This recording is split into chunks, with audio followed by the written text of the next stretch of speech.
नमस्कार, स्वागत है आपका वीआईपी न्यूज में। मैं हूं आपके साथ आयुषी सोनवानी। रुक करेंगे खबरों की ओर। उत्तर प्रदेश के प्रयागराज में होने वाले पवित्र कुंभ मेला आयोजन को लेकर उत्तर प्रदेश के कैबिनेट मंत्री सुनील शर्मा और संजय गौड़ राज्य मंत्री छत्तीसगढ़ के मुख्यमंत्री विष्णुदेव साय से मुलाकात करने पहुंचे और पवित्र कुंभ मेले के लिए आमंत्रण दिया।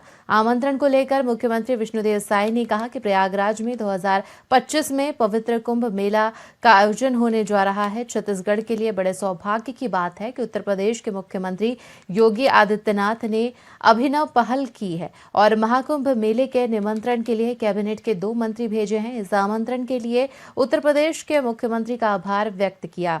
उन्होंने छत्तीसगढ़ के 3 करोड़ जनता को आमंत्रण भेजा है। कुंभ मेले में शामिल होना बड़े सौभाग्य की बात होती है। इस बार का कुंभ मेला विशेष होने जा रहा है। उत्तर प्रदेश के मुख्यमंत्री से आग्रह किया कि जगह उपलब्ध कराने के लिए वहां पर पंडाल लगाया जाए। छत्तीसगढ़ के जितने भी लोग कुंभ मेले में शामिल होने के लिए पहुंचे, वहां उनके रुकने साथ साथ भोजन की व्यवस्था भी की जाए।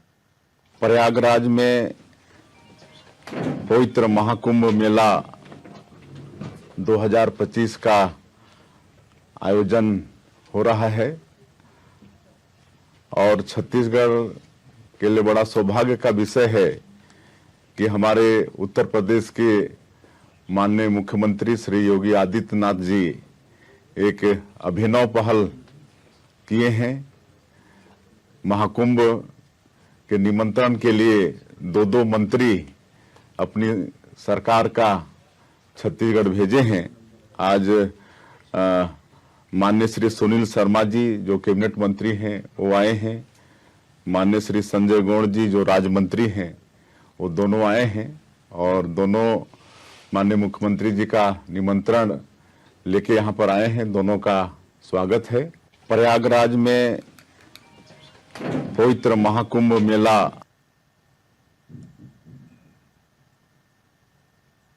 कांग्रेस के प्रदेश अध्यक्ष दीपक बैज का एक बयान सामने आया है जिसमें उन्होंने कहा कि वह आने वाले समय में प्रदेश में कांग्रेस की सरकार फिर से लाना चाहते हैं, लेकिन मुख्यमंत्री बनने की रेस से वे बहुत दूर हैं। इस पर प्रतिक्रिया देते हुए प्रदेश के उप मुख्यमंत्री अरुण साव ने दीपक बैज पर तंज कसा। उन्होंने कहा कि ये मुंगेरी लाल के हसीन सपने हैं। उनके कार्यकाल और नेतृत्व में कांग्रेस पार्टी विधानसभा और लोकसभा चुनाव हार चुकी है। वहीं ये सोचने वाली बात है कि उनके सलाहकार कौन है और वो किस प्रकार की टिप्पणियां करते हैं। साथ ही अरुण साव ने कहा कि ये बयान नगरीय निकाय चुनाव से पहले दिया गया है और इस तरह के बयान से क्या हासिल होगा ये समझ से परे है। देखिए, दीपक बैज जी प्रदेश अध्यक्ष रहते हुए हमारे मंडल अध्यक्ष से हारे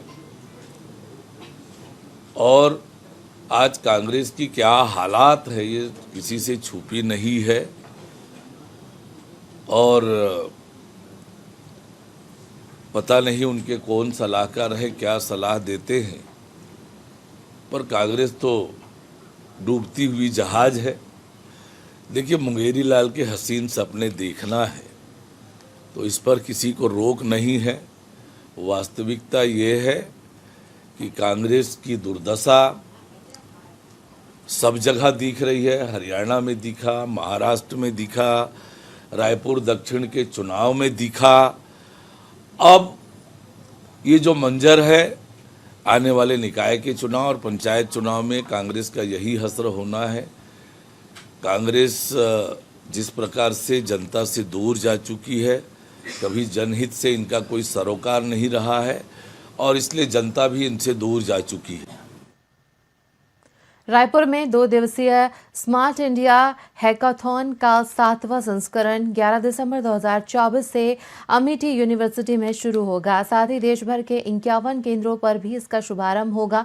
केंद्रीय शिक्षा मंत्री धर्मेंद्र प्रधान वर्चुअल माध्यम से इस कार्यक्रम का उद्घाटन करेंगे और अमेठी यूनिवर्सिटी छत्तीसगढ़ में SIH की मेजबानी करेगी। वहीं इस कार्यक्रम को लेकर कुलपति प्रोफेसर डॉक्टर पीयूष कांत पांडे ने कहा कि इस अत्यधिक प्रत्याशित कार्यक्रम में 13 राज्यों की 31 टीमें, जिसमें 186 प्रतिभागी 28 मेंटरों की देखरेख में भाग लेंगे। इस कार्यक्रम को उद्योग और अकादमिक दोनों क्षेत्रों के विशेषज्ञों सहित 17 प्रतिष्ठित जूरी सदस्यों की उपस्थिति में और समृद्ध किया जाएगा, जो प्रतिभागियों के प्रदर्शन का मूल्यांकन करेंगे। इसका समापन 12 दिसंबर को होगा। कि स्मार्ट इंडिया हैकेथन का ग्रैंड फिनाले, जो नेशनल ग्रैंड फिनाले है, उसका एक संस्करण जो है, उसका 7वां संस्करण रायपुर में एमईटी विश्वविद्यालय में आयोजित हो रहा है। ये 11 दिसंबर को इसका उद्घाटन होगा। इसका जो माननीय केंद्रीय शिक्षा मंत्री श्री धर्मेंद्र प्रधान इसका वर्चुअल उद्घाटन करेंगे 9 बजे, और एमईटी विश्वविद्यालय छत्तीसगढ़ इसका मेजबानी करेगा। और इसका लोकल उद्घाटन जो होगा हमारे सेंट्रल लेवल पर, उसमें mister TN Singh, deputy director general NIC उसके रहेंगे, और मिस्टर वाजपेयी जो NIT रायपुर के प्रोफेसर हैं, वो उसमें चीफ गेस्ट ऑफ ऑनर रहेंगे, और मेरी अध्यक्षता में कार्यक्रम की शुरुआत होगी। इस कार्यक्रम में जो है हमारे एमईटी छत्तीसगढ़ में 13 राज्यों की 31 टीम हमारे यहाँ रही हैं। इस 31 टीम में प्रत्येक टीम में 6 छात्र और 2 मेंटर्स हैं, और करीब 186 प्रतिभागी हमारे यहाँ इसमें भाग लेंगे। और इस प्रोग्राम के लिए इसके जो जूरी मेंबर्स हैं वो उद्योग जगत से, एकेडमिक जगत से होंगे। 17 उसके जूरी मेंबर्स होंगे। बंग समुदाय के आह्वान पर छत्तीसगढ़ के मुख्यमंत्री विष्णुदेव साय परलकोट का दौरा करेंगे, जहां भाजपा नेता स्वर्गीय आसिम राय की मूर्ति का अनावरण करेंगे। इस कार्यक्रम को लेकर बुंग समुदाय ने प्रेस कॉन्फ्रेंस आयोजित कर परलकोट के सभी किसानों से मुख्यमंत्री के कार्यक्रम में शामिल होने की अपील की है। अनुमान जताया जा रहा है कि मुख्यमंत्री विष्णुदेव साय अपने दौरे के दौरान बंग समुदाय की सालों पुरानी मांगों को पूरा कर सकते हैं, जिसके बाद क्षेत्र में खुशी का माहौल है। वहीं लोग मुख्यमंत्री के इस दौरे को लेकर उत्साहित नजर आ रहे हैं और उम्मीद करते हैं कि इस मौके पर उनकी समस्याओं का समाधान मिलेगा। 24/8/2024 को समस्त बंगाली समाज की ओर से ये मांग रखा गया था विधायक महोदय, सांसद महोदय एवं वरिष्ठ जनों के सामने कि माननीय मुख्यमंत्री जी का पखांजूर प्रवास हो, और इस दौरान निखिल भारत बंगाली समन्वय समिति और समस्त बंगाली समाज की ओर से जो समाज के प्रमुख मांगे हैं उनके सामने रखने का प्रस्ताव है। साथ ही अन्य जो समाज यहाँ पर निवासरत हैं उनके भी हित के बारे में, उनकी भी समस्याएं हैं, उनको भी रखने के बारे में बंग समाज पहल करने जा रही है। और अधिक से अधिक संख्या में इस सामाजिक सम्मेलन में इस क्षेत्र से जनसैलाब उमड़े, ताकि जो जनता की जो मांगे हैं वो पूरे दमदारी के साथ और अच्छे ढंग से हम लोग मुख्यमंत्री महोदय के सामने रख सके, ये हमारी तैयारी चल रही है। जो परलकोट क्षेत्र के सभी समुदाय के लोगों को से मैं अपील करना चाहूंगी कि कल के जो हमारे सम्मेलन है उसमें अधिक मात्रा में उपस्थित होकर सम्मेलन को सफल बनाए एवं सभी शांतिपूर्व ढंग से हमारे सम्मेलन को सफल बनाने में सहयोग करें, और अधिक से अधिक मात्रा में पहुंच के हमारे माननीय मुख्यमंत्री जी का अभिवादन करें एवं असीम राय जी जो हमारे यहाँ के शेरे दिल, हमारे बड़े भैया कहे जाने वाले, ऐसे हमारे जो आदर्श रह चुके उनका मूर्ति लोकार्पण में शामिल हो। कोरबा जिले के कटघोरा नगर में अंग्रेजों से लड़ाई लड़ने वाले वीर सपूत शहीद वीर नारायण सिंह का शहादत दिवस बड़े धूमधाम के साथ मनाया गया। इस मौके पर सर्व आदिवासी समाज की ओर से डीजे के साथ रैली निकाली गई, जिसमें लोगों ने नृत्य करते हुए नगर के विभिन्न हिस्सों का भ्रमण किया। वहीं रैली का समापन कटघोरा चौक स्थित वीर नारायण सिंह की मूर्ति पर माल्यार्पण के साथ हुआ।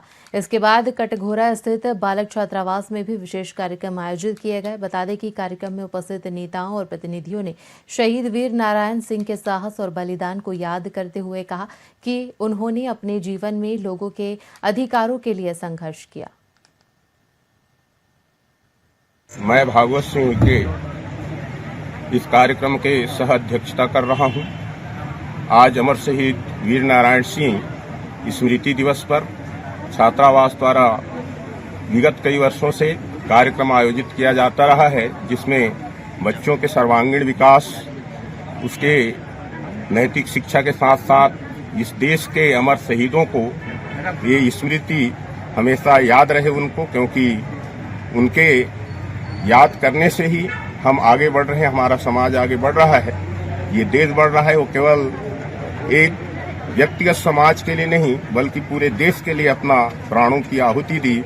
आज यहाँ शहीद वीर नारायण स्मृति दिवस के नाम से, शहादत दिवस के नाम से मनाया जा रहा है। इसका मुख्य उद्देश्य ये है कि जो भी महापुरुष जो होते हैं वो नाम से या जन्म से महान नहीं होते हैं, अपने कर्म से महान होता है। तो उनकी महानता जो है समाज में जब ही उभर कर आता है जब उसका कार्य जो है अपने स्वार्थ के ऊपर उठ करके समाज का, देश का हित के लिए अगर कार्य करने लगे तो वह जो है मानव से महामानव के रूप में हो जाते हैं।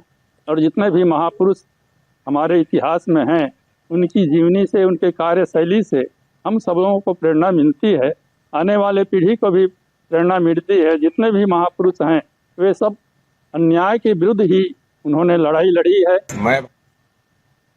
केंद्रीय गृह मंत्री अमित शाह 15 दिसंबर को बस्तर दौरे पर रहेंगे, जहां वे मुख्य रूप से बस्तर ओलंपिक के समापन समारोह में भाग लेंगे, जिसको लेकर भाजपा कार्यकर्ता तैयारियों में जुट गए हैं और मंत्री, विधायक और कार्यकर्ता इसमें कोई कसर नहीं छोड़ना चाहते।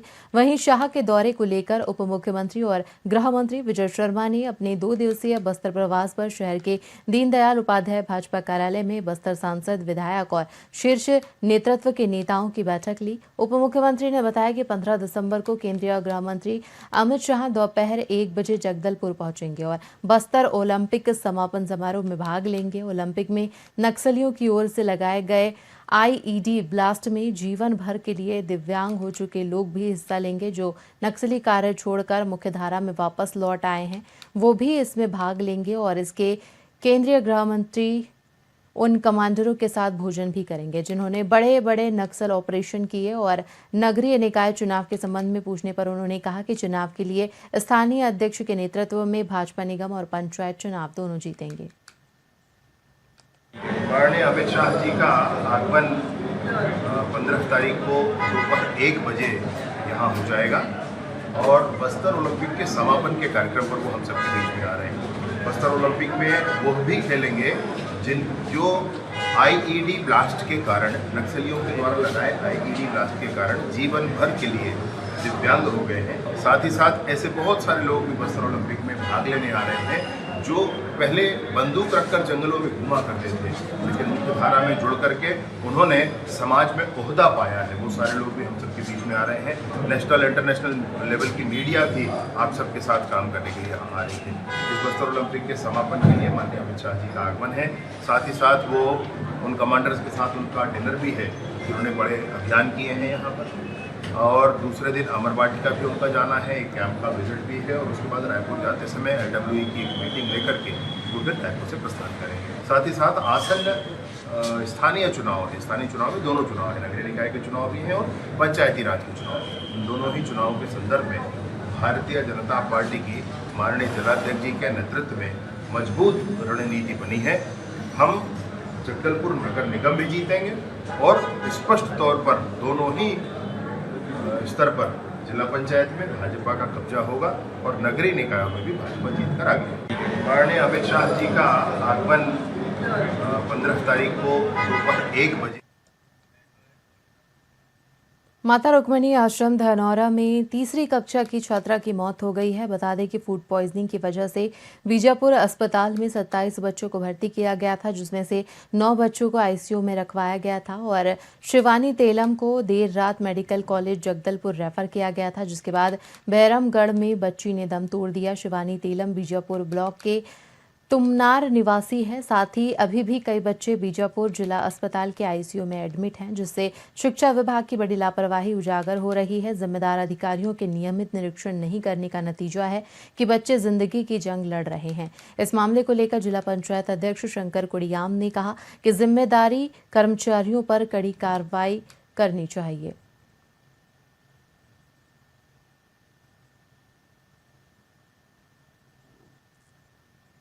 एक वार्ड में आईसीयू में रखे हैं, वहाँ 7 बच्चे हैं, तो बहुत गंभीर हैं अभी।